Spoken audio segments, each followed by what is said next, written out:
We place a flame in our chalice, which signifies the warmth of this community, the flame of our hope, which still burns brightly even in the midst of challenging times, and I would say especially in the midst of challenging times. I'm going to invite you to say the chalice lighting words for this morning. And if you remember, for those of you who have been here before, when I was invited, we have some movement that goes with it, because sometimes it's not enough to just say the words, you have to embody them. And so I'm going to invite you to say the words with me, please. We light this chalice for the light of truth.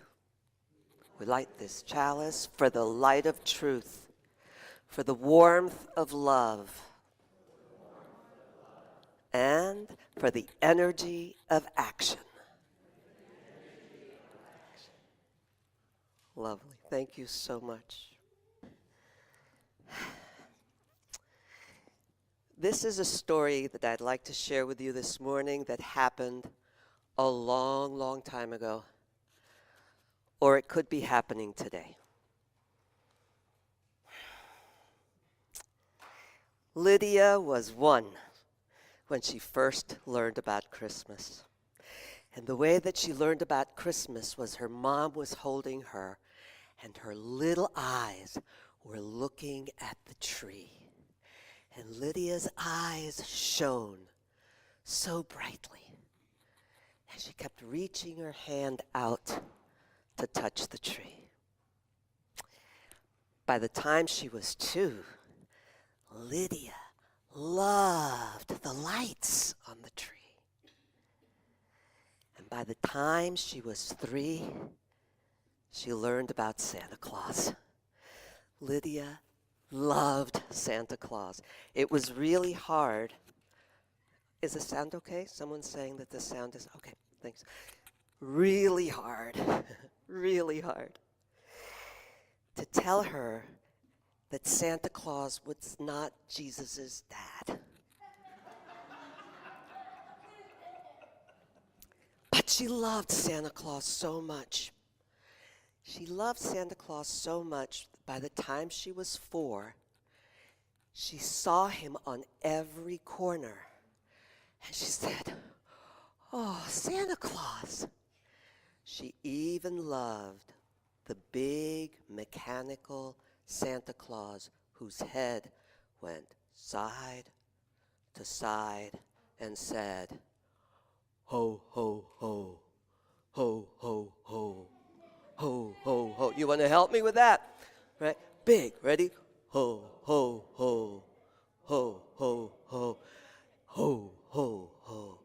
And Lydia, Santa Claus is going to bring us a big Christmas tree. Well, Eddie, her 9-year-old brother,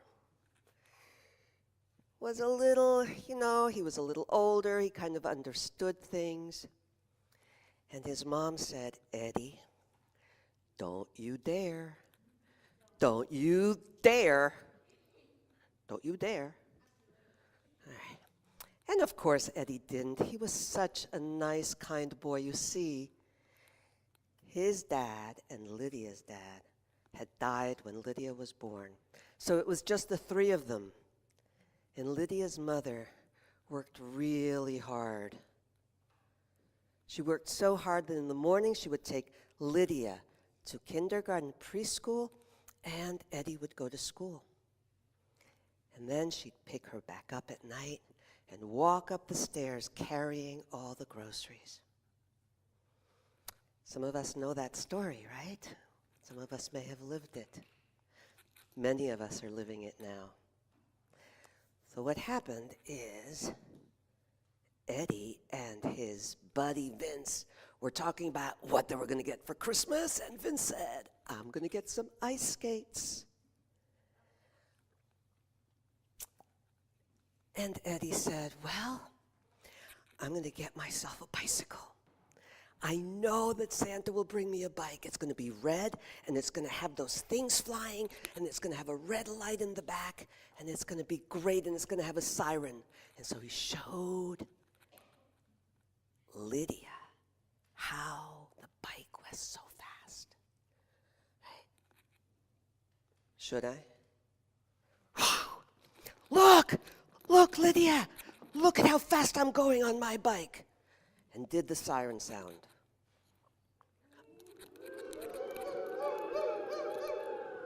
Lydia was so happy. But her mom said, Eddie, stop that right now. Eddie wasn't used to having his mom talk to him like that. And he went to say, Mom, what's wrong? And she says, Eddie, you kids are not getting a Christmas tree, and you're not getting any presents. She didn't want to say that. And Eddie says, but Mom, what did we do? And she said, Eddie, you didn't do anything, honey, but they're not going to keep me after the holidays. So I can't spend any money. But, said Eddie, what about Lydia? And she said,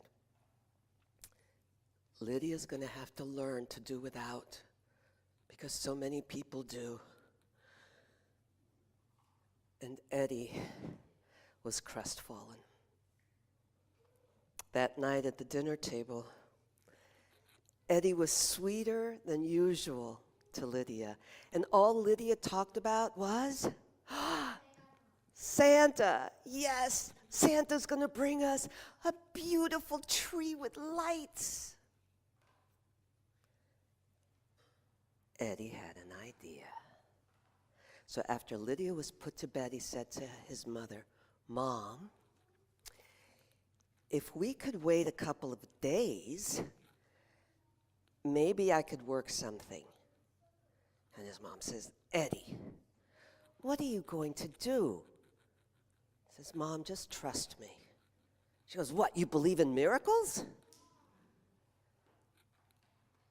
Isn't it the season, Mom?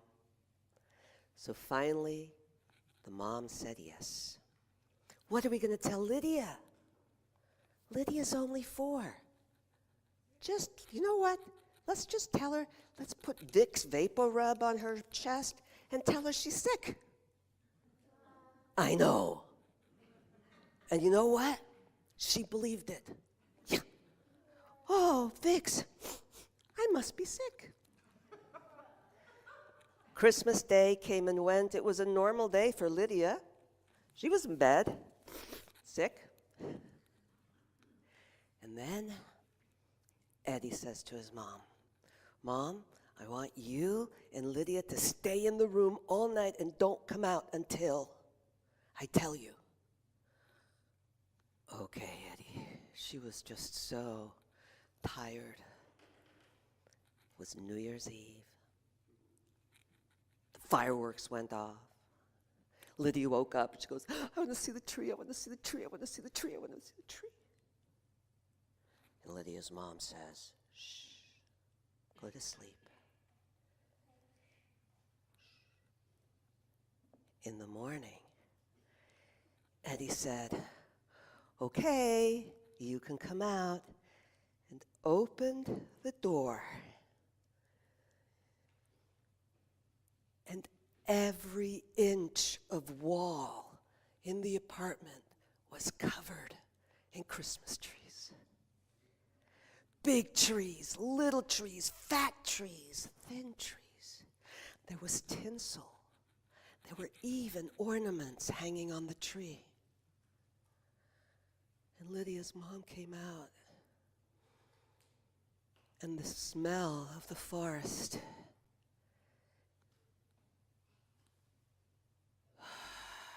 She could feel her shoulders drop.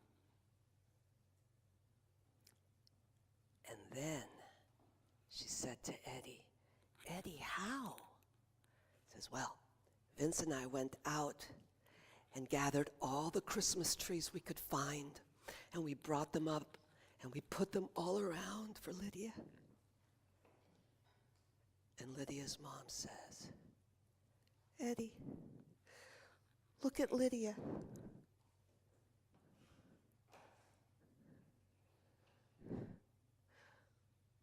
All the trees. All the trees. All the trees. And Eddie said, don't get used to it.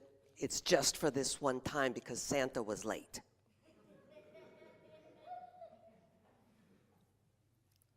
All the trees.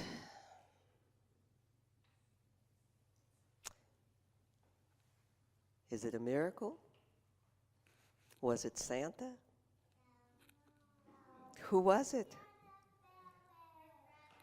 Her brother. Santa got her brother to help her, who is secretly an elf.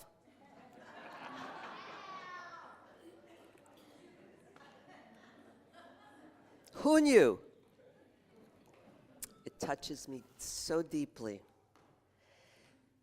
that the woman who wrote this story understood that the universal experience of Christmas magic is not dependent on a particular date. Eddie not only intuitively understood the meaning and the power of Christmas, he entered into it wholly, entirely.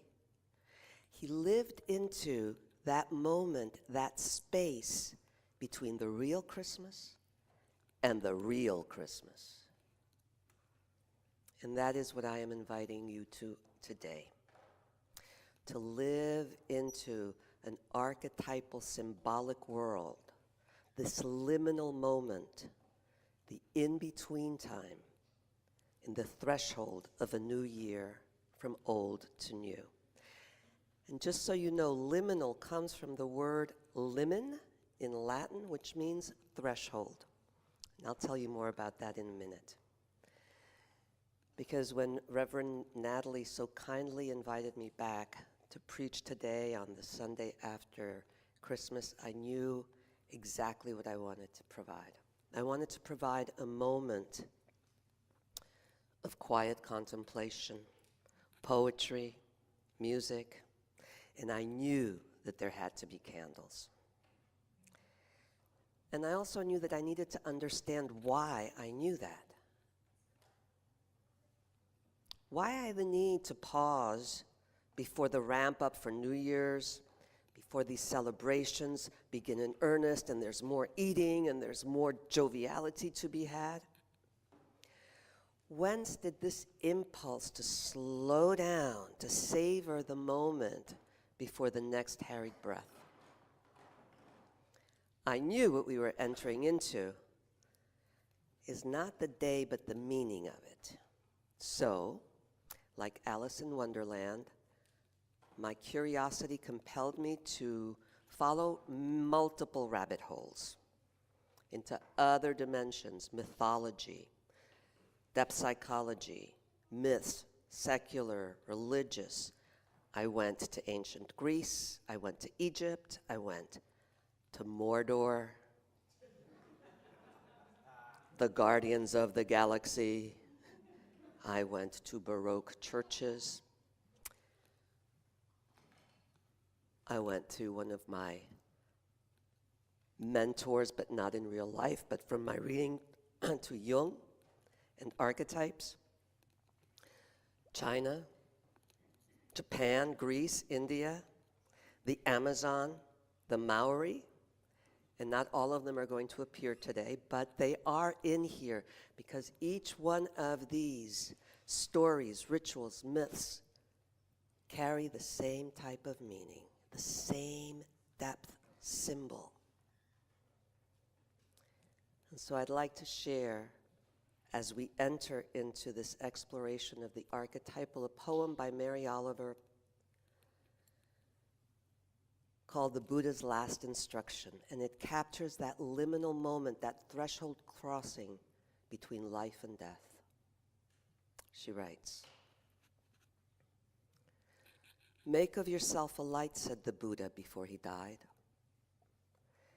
I think of this every morning as the east begins to tear off its many clouds of darkness, to send up the first signal, a white fan streaked with pink and violet, even green.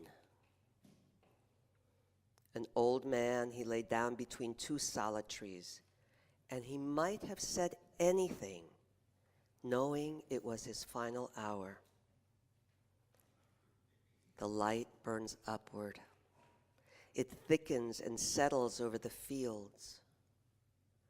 Around him, the villagers gathered and stretched forward to listen.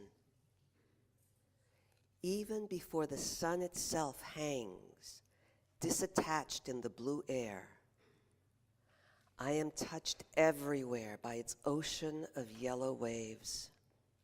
No doubt he thought of everything that had happened in his difficult life.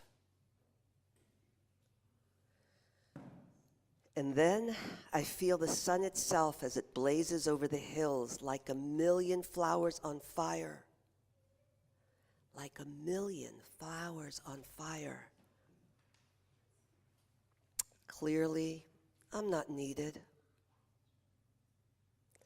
Yet, I find myself turning into something of inexplicable value. Slowly he raised his head. He looked into the faces of that frightened crowd.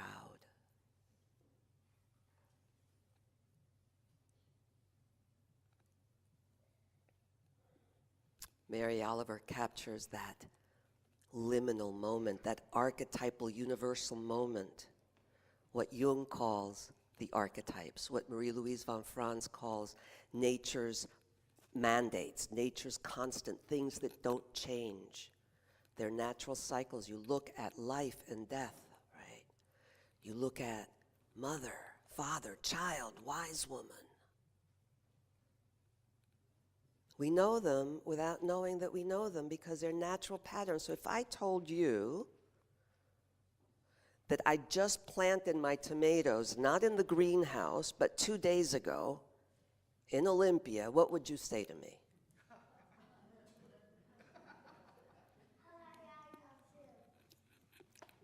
You don't do that in December. It's a different season. What if I told you that I trimmed my apple trees in July?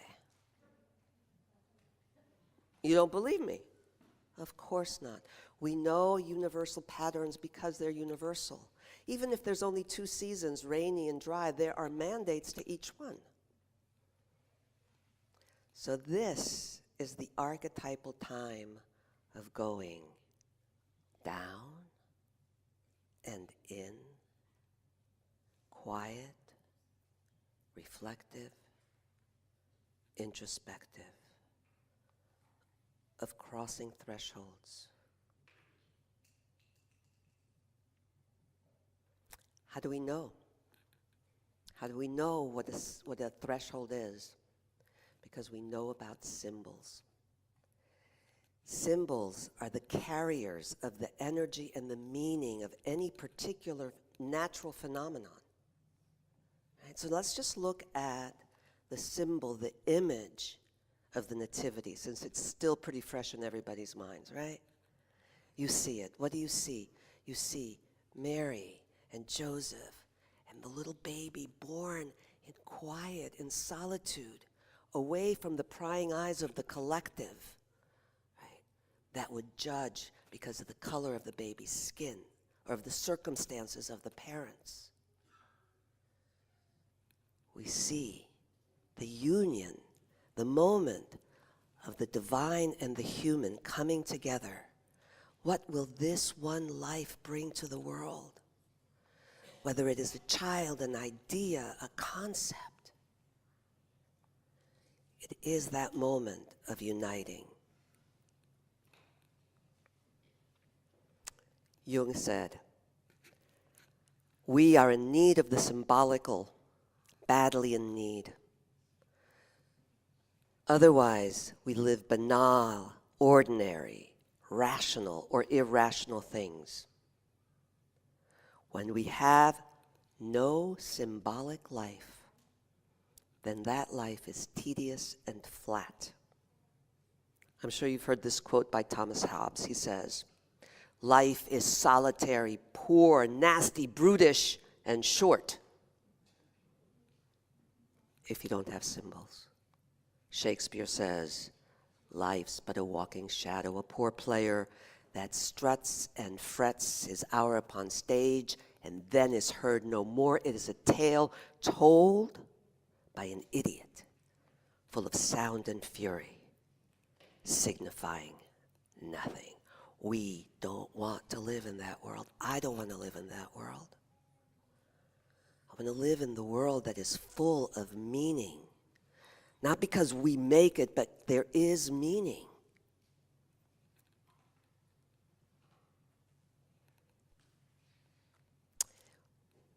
When we live into the symbolic, we can experience the numinosum, that incredible something that just happens, what Rudolf Otto calls the mysterium tremendum et fascinans, the mysterious and awe-inspiring mystery. Doesn't matter what you call it. Don't even call it. Experience it. So, give you a little thought, imagination, to tell you what it is like in the real world when we are experiencing something and what we can do about it. So, we all live in the Pacific Northwest. Maybe some of you online are in different coasts, but just stay with me for a second. Imagine that you have been driving all week in the gray rain. Yes? All week. And you've got the kids in the car, or the grandkids, or some neighbor's kids, or some family, but you are with people and you've got a list this long of things to get ready. And it is raining and they're crabby in the back seat. And you're crabby in the front seat, right? And then suddenly, like this morning, the clouds part, the sun appears, the light of the sun shines on everything it touches, the raindrops become diamonds, the puddles, mirrors of light. And you say, "Oh yeah." And you turn the car around and you go home. And if you have a fireplace, you light it. If you have a gas stove, you turn it on. If you don't, you sit around the table, you take out hot cocoa or tea, cookies, and you play shoot. Yeah, I know. Right? And then, yes. And then what do? Maybe you play Chutes and Ladders, or Twister, or cards, or you tell stories. And then the next year, what is it that happens? The kids say, "Hey, where's the hot chocolate? Today is the day." And so year after year, the tradition is carried about that one moment when the sun illuminated the world, and it was well. That ritual of the tea, the hot cocoa, whatever it is what holds the experience. We need rituals to hold the experience. We need something, some container, some chalice lighting, some stones, some touching the mezuzah, some lighting a Kwanzaa candle. We need something concrete to remind us of what we experienced. And when the rituals lose their meaning because the symbolic life is lost, as Jung said, it's like the gods leave the temple. I want to share a little story, and it's called, I think you guys are going to like it, it's called The Guru's Cat. Everybody know what a guru is? You guys know what a guru is? A guru is somebody who knows everything and tells you everything they know. Yeah. Like me. No.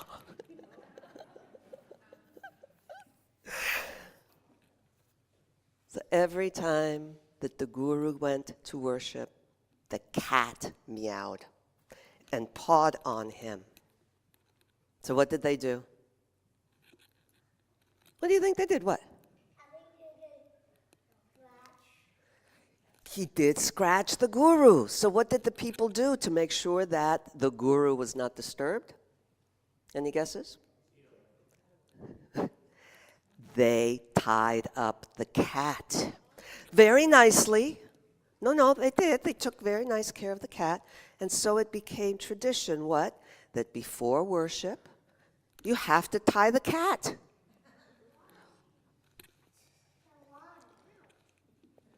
Why? Good question. Well, that cat died. And you know what they did? They brought in a new cat. Year after year, decade after decade, the cat was tied before worship. And centuries later, articles, books, journals were written about why and what the significance was of tying up the cat. We don't want to do that. I don't want to lose the meaning of what. That is why today we are in a liminal state. And liminal, actually, as I said before, means threshold. Right? Threshold comes from two words. The threshing floor. And it is where you took your wheat and it was separated, the wheat and the chaff. Now that is the beginning of consciousness. When a human being separates the world into good, bad, white, black, mother, father, good and evil, it's consciousness. So the threshold became the lintel, the actual, like the threshold behind there, right? The actual place that separates one part of the house, the inner sacred world, from the outside world, the world of law, finance, education. Okay? And if you look at all the rituals around the world, what we see is that every portal, every ritual was guarded by a deity because they understood that it wasn't just the physical, but it was actually you're crossing into something sacred, something full of energy and power and meaning. Remember the Baroque cathedrals, the Rococo? They've got these gargoyles. It's the monstrous keeping out the monstrous. It must be protected. It must be prepared to be entered into. In Judaism, we mark the boundary of the inner by the mezuzah. Right? In China, one steps over the threshold.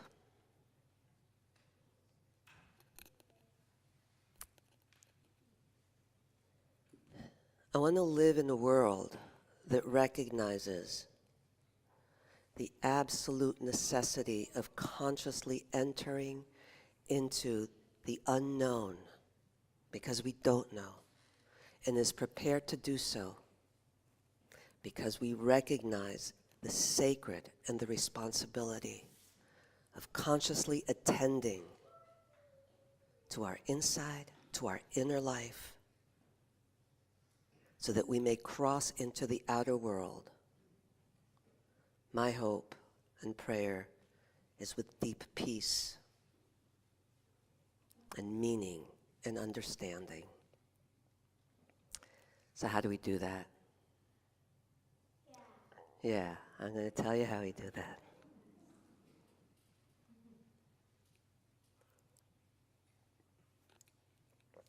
We pause. Did you know that when we breathe, there is a natural pause between the inhale and the exhale. You don't even have to think about it. In medical clinical language, the pause, the gap between,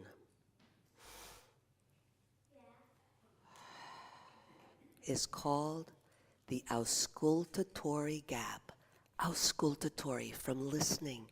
It's listening to your inner organs. It's where we get the stethoscope. And the other clinical word for it? Inspiratory. And inspiratory, the root of that means being breathed into, blown into theologically. It is being breathed into by the holy.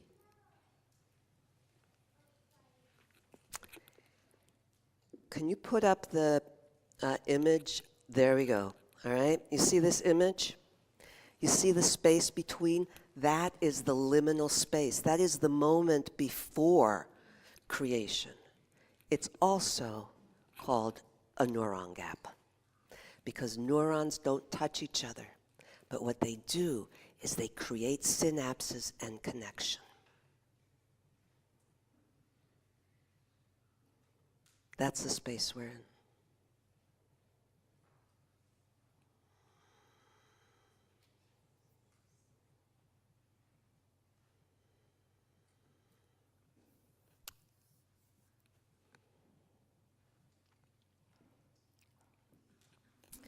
So today I'm going to invite you and you to co-create a ritual with me. A ritual that understands that the traditional elements that we do can be brought together into one. That we can together breathe. And whether you pay attention to your breathing or not, it does it automatically. And as we enter into that moment of inner reflection, where you decide what you would like to do with that moment, release, invite, gratitude, whatever is in your heart and your breath to do. And then,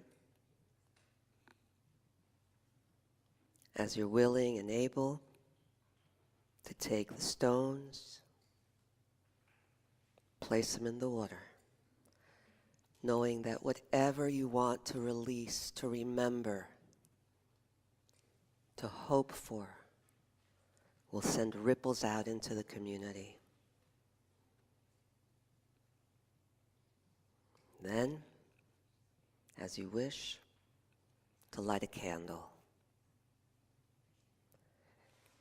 Not to make a New Year's resolution, because that would mean that you knew what was coming. And we don't, except that if you make them, you'll break them. But to use the moment of lighting a candle to allow what wants to emerge for you to alight. And knowing that together, stones and water and fire and air that we breathe connects us all to one another and to all who are crossing a threshold.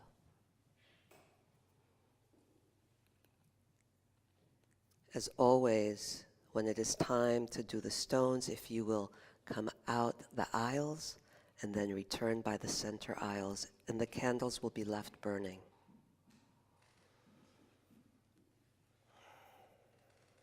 I invite you now into silence, which is not necessarily quiet,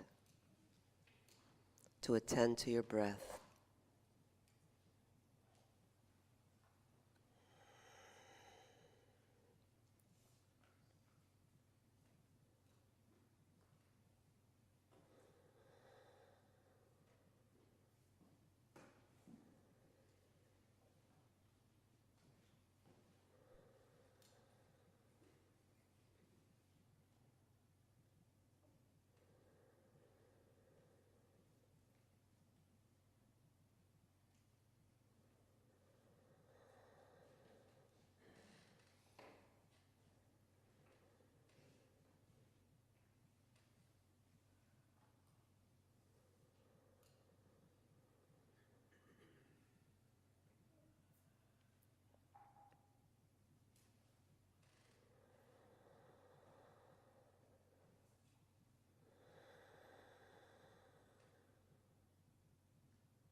Those of you who would like to come up, put the stones in the water and light a candle, I invite you to do so now.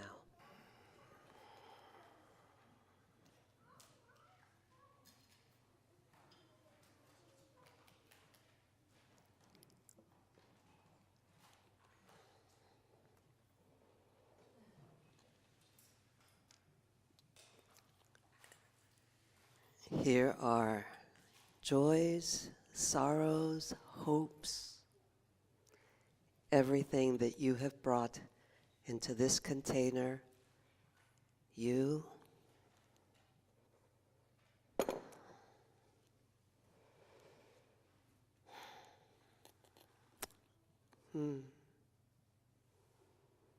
We light the chalice and we say, for the warmth of love. It's real. These candles give off heat, light, hope. May you enter into whatever is for you next year, for us as a collective, and for each one of us. May it be blessed. May it be full of life and breath and fire and water. May it be so. Now let's release the flame together. And please join me in the words printed on the screen as we release the flame of our burning chalice.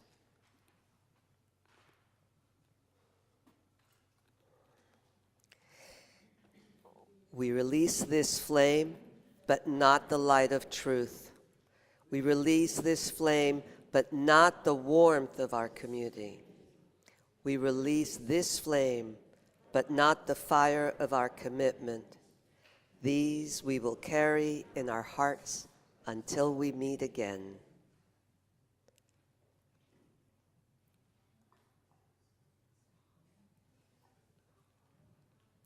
Friends, the service begins as our service ends. Go in peace. Practice love. Amen. So be it.